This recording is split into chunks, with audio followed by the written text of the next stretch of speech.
Hello নমস্কার বন্ধুরা, আমি লক্ষণ। আর বিকালবেলা চলে আসছে দোকানে। এখনও সূর্য মামা আকাশে তাকায় আছে, তো রোদ দোকানের উপর পড়ে আছে, ওই জন্য সব মাছ আর বের করে নিয়ে যে রাজু ভাইয়ের মুখেও রোদ লাগতেছে। তো রোদের অবস্থা দেখতেই পারতেছো, ওই জন্য মাছ আর বাইর করা হয় নাই এখনও। তো রোদটা একটু কমলে মাছ বের করবো, তো সন্ধ্যা হয়ে যাবে। এখন বেলা 5:30 বাজতে চললো, তাও রোদের টেম্পারটা কমে নেই। ওই যে মাছ নিয়ে রেডি করে রাখছি, বের করবো। এদিকে ফোন করলো একটা কাস্টমার, তো তাকে মাছটা দিয়ে আসবো আমি এখন যাই। আর এই মাছের মতনই আর একটা ভালো মাছ আছে দোকানে, সেটাও দেখাচ্ছি।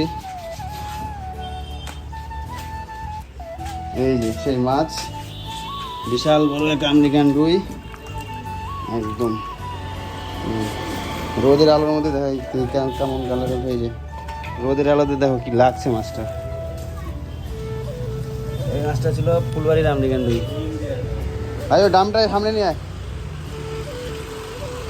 বালতিতে দিয়ে দিই মাছটা কিরকম দেখায়। বালতিতেও মারতেছে না এত বড় মাছটা।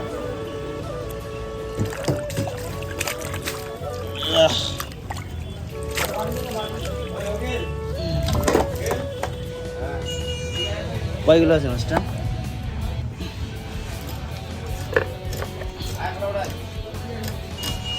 3 কিলো সাইজ, 3 কিলো 100 ফাটাফাটি সাইজ। এটার মতো পিসগুলো ভালো করো। হ্যাঁ, তো মধু মামা মাছ কাটছে, দেখা যাক। মধু মামা একজন ইউটিউবার, মধু মামার আমার থেকে ভিউ বেশি আসে। মধু মামার মাছ কাটার কৌশলও ভালো নাকি? একটু বলো কেমন আছে, কেমন হয় মাছটা?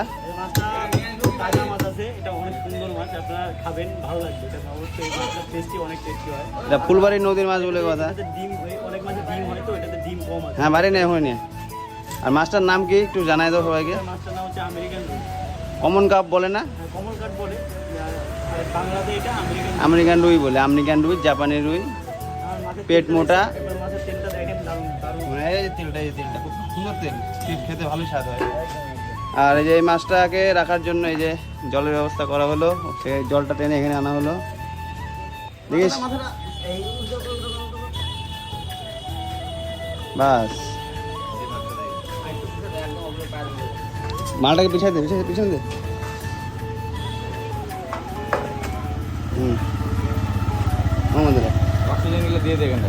অক্সিজেনটা নিয়ে এসে এখানে রাখা আছে।